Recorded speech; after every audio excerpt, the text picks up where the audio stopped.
Bonjour. Cet atelier a été développé par Arthabasca Érablant Forme et Équilibre.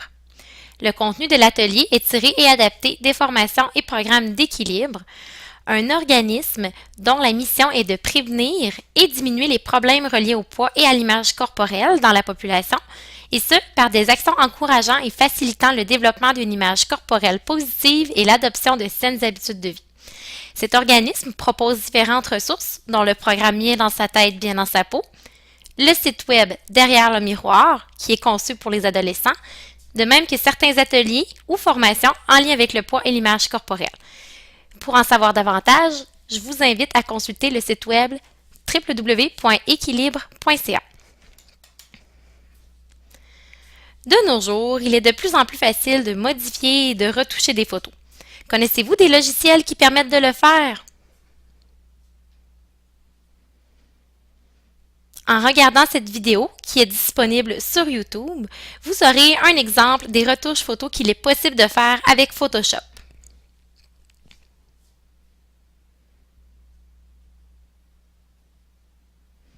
Que pensez-vous de la vidéo?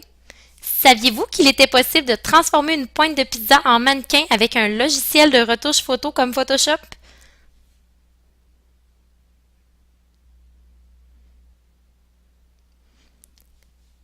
C'est étonnant de voir tout ce qu'un logiciel de retouche photo peut faire. Malheureusement, ça veut aussi dire que beaucoup de photos sont retouchées dans les magazines, dans les médias et les publicités. On parle environ de 98% des photos que l'on voit. L'industrie de l'image essaie de nous convaincre qu'on peut tous ressembler au même modèle de beauté, mais c'est irréaliste. Chacun d'entre nous a un format différent et c'est normal et souhaitable d'avoir une apparence physique qui est différente. Imaginez-vous un monde où tout le monde serait identique, ça serait-tu assez plate, hein? Ça serait difficile de se sentir unique dans ce monde-là. Alors, on va commencer maintenant avec un quiz en équipe. Donc, les différentes équipes auront la possibilité de se consulter une fois que la question aura été posée. Puis, un représentant de l'équipe devra lever la main pour fournir la réponse de l'équipe. Alors, première question. Pouvez-vous trouver un minimum de 5 retouches photos sur cette photo? Je vous laisse 1 minute pour le faire.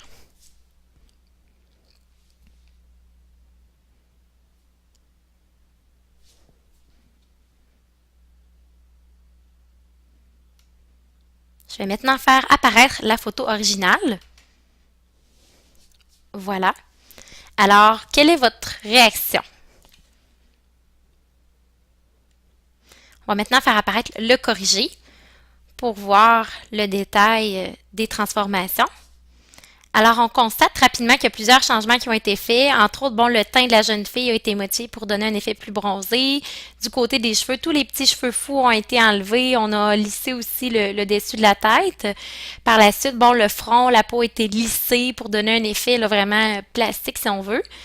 Ensuite, si on regarde les yeux, le blanc a été boosté, si on veut. Donc, ça permet de mettre en valeur les yeux bleus davantage. On a lissé le dessous des yeux. Donc, déjà là, juste avec le haut de la tête, on a beaucoup de modifications. Par la suite, on remarque également que les oreilles ont été modifiées pour faire en sorte que les deux oreilles soient symétriques. Également, du côté de la bouche, la couleur a été modifiée des lèvres. On voit que c'est pas comme la couleur naturelle. Donc, on a enlevé la brillance, puis ça a permis de rendre une couleur qui était peut-être plus neutre. Ensuite, on a même coupé la queue de cheval, les cheveux, étant donné que ça rendait pas nécessairement l'image symétrique. Finalement, le cou a été allongé par effet d'abaissement des épaules. Puis finalement, tout ce qui est grains de beauté, petits boutons, également les bretelles ont été enlevées pour créer un effet de nudité. Donc, c'est un peu impressionnant de voir à quel point la photo a eu beaucoup de modifications. Puis, en fait, c'est d'être conscient que dans ce qu'on voit dans les médias, c'est souvent comme ça, les photos sont très modifiées. Alors, selon vous, est-ce que la fille avait vraiment besoin d'être retouchée? Puis, quel est l'effet, selon vous, des photos retouchées comme celle-là qu'on voit un peu partout?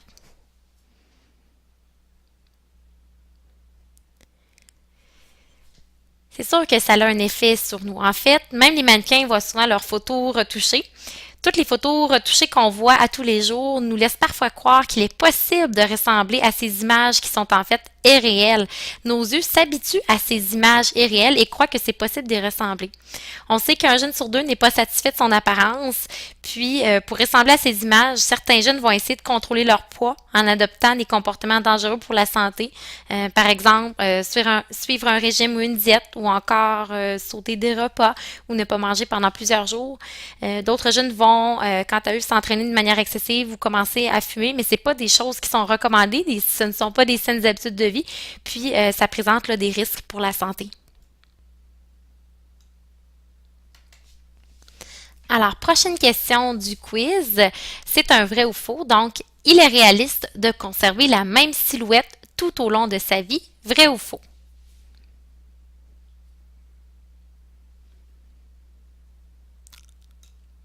En fait, la réponse c'est faux. À l'adolescence, le corps d'une fille prend naturellement un peu plus de gras, ça va donner des formes, entre autres au niveau des cuisses et des hanches. C'est tout à fait normal. C'est ça qui nous permet en fait d'avoir des bébés et de devenir maman quand on est plus grande. Alors, c'est normal, puis c'est souhaitable de prendre du gras à l'adolescence. Puis pendant cette même période, les garçons auront tendance à prendre un peu plus de muscles de leur côté. Bref, c'est tout à fait normal de voir notre silhouette changer à l'adolescence. C'est même impossible en fait que notre silhouette ne change pas pendant cette période. Alors, prochaine question, la question numéro 3. Alors, toujours un vrai ou faux. Pour une taille donnée, plusieurs poids sont appropriés.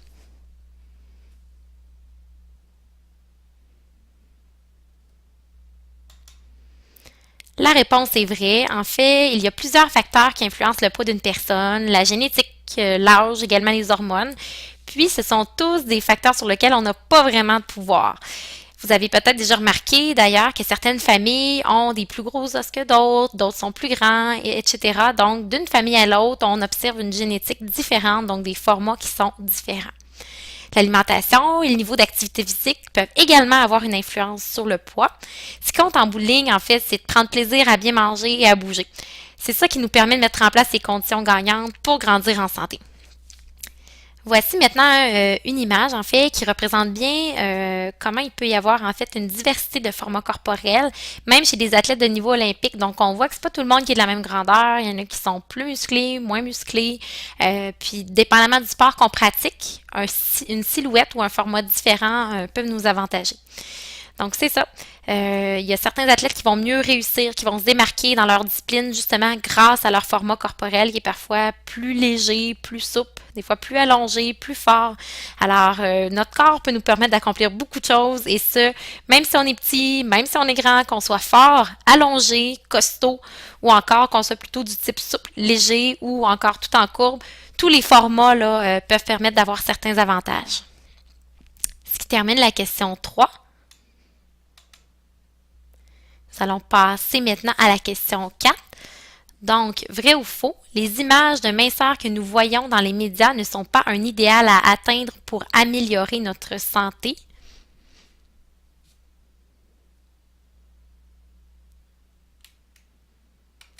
Alors, la réponse, c'est vrai. La minceur n'est pas toujours synonyme de santé. On peut prendre, par exemple, une personne qui est ronde, qui s'alimente bien et qui bouge régulièrement. Cette personne-là peut être en bien meilleure santé qu'une personne mince et inactive qui s'alimente mal. Il faut plutôt se questionner, en fait, sur les habitudes de vie d'une personne pour évaluer sa santé. Tout le monde a avantage à améliorer son alimentation, à être à l'écoute de son corps, de ses signaux de faim, de satiété, et à bouger pour le plaisir et aussi à moins se préoccuper de son poids. Alors voilà pour la question 4. On passe maintenant à la question 5. Alors, vrai ou faux? Il est préférable d'avoir le moins de gras possible sur notre corps.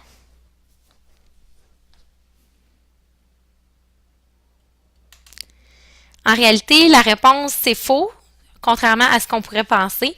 Le gras a vraiment plusieurs utilités dans notre corps. Tantôt, on en a parlé un petit peu pour les filles. En fait, ça permet aux femmes d'être fertiles, donc d'avoir des bébés.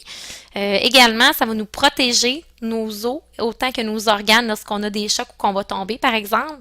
Ça nous aide également à garder notre chaleur. C'est aussi une réserve d'énergie qui est importante pour notre corps.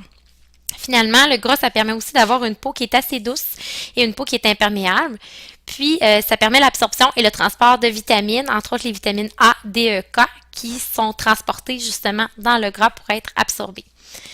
Bref, en résumé, le gras, c'est essentiel à notre survie, puis c'est important d'en avoir une certaine quantité dans notre alimentation. Puis l'idéal pour en avoir la bonne quantité, c'est vraiment d'être à l'écoute de notre faim et d'être actif tous les jours. On termine maintenant avec la question numéro 6.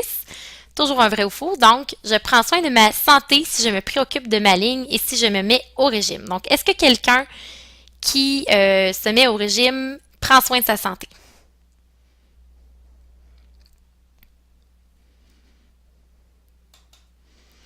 En fait, la réponse, c'est faux.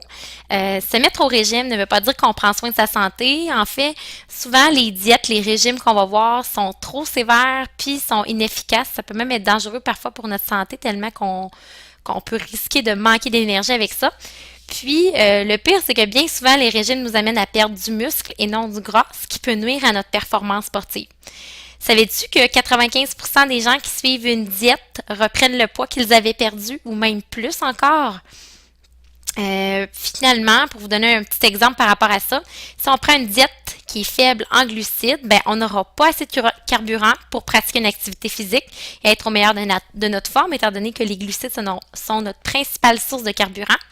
Tandis que si on prend une diète qui est faible en gras, bien, on risque de manquer d'énergie lorsqu'on va pratiquer des activités physiques plus prolongées. Puis, on va moins bien absorber là, certaines vitamines également. Donc, bref, les régimes, c'est pas recommandé. Au lieu de suivre des diètes, tous auraient avantage à améliorer leurs habitudes de vie. Alors, on va maintenant regarder un vidéo témoignage. Certaines personnes que vous connaissez peut-être, en fait, le vidéo porte en fait sur les commentaires, sur le pas qu'on a tendance à faire. Donc, je vous laisse le regarder. Il est disponible sur YouTube.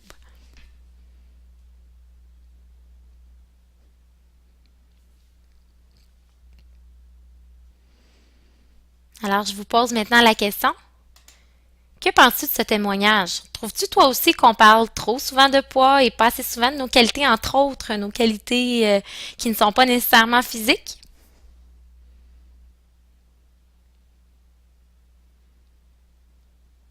On a souvent tendance à complimenter les autres en fonction de leur apparence. On aurait avantage à se faire des compliments sur nos qualités autres que physiques. Du 10 au 14 novembre de chaque année, il y a la semaine Le Poids sans commentaire, une initiative d'équilibre et d'anorexie et boulimie Québec. Pendant cette semaine, on doit éviter de faire des commentaires sur le poids, envers soi-même, mais aussi envers les autres. Les commentaires sur le poids sont trop pesants dans notre quotidien et ça peut augmenter notre insatisfaction corporelle. Ça pourrait être intéressant de relever le défi ensemble. Alors, nous allons justement terminer l'activité aujourd'hui avec un petit jeu pour redécouvrir nos qualités.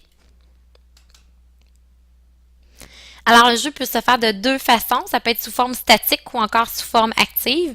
Donc, si on le fait sous forme statique, chacun va nommer en fait des qualités que possède son voisin. On va nommer 3 qualités. Puis on va faire le tour de tout le monde comme ça ici. Donc ça nous permet de vraiment de reconnaître un peu nos qualités, tout ça. Puis de considérer l'autre, pas seulement en fonction de son apparence, mais vraiment en fonction de ses qualités intérieures.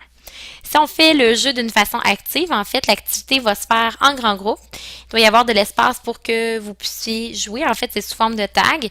Sur une feuille de papier, chacun doit écrire 3 qualités autres que physiques que possède son voisin de gauche.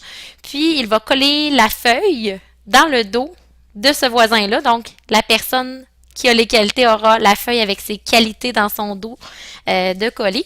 Puis ensuite, on joue à la tag, sauf qu'au lieu de toucher les gens, ce qu'on va faire, c'est qu'on va essayer d'attraper les feuilles dans le dos. Puis par la suite, ça permet à chaque personne de découvrir ses qualités. Autrement dit, lorsque quelqu'un nous a pris notre feuille, on découvre nos qualités et on sort du jeu. Puis le jeu va se poursuivre jusqu'à ce que tout le monde ait découvert ses qualités. Alors voilà.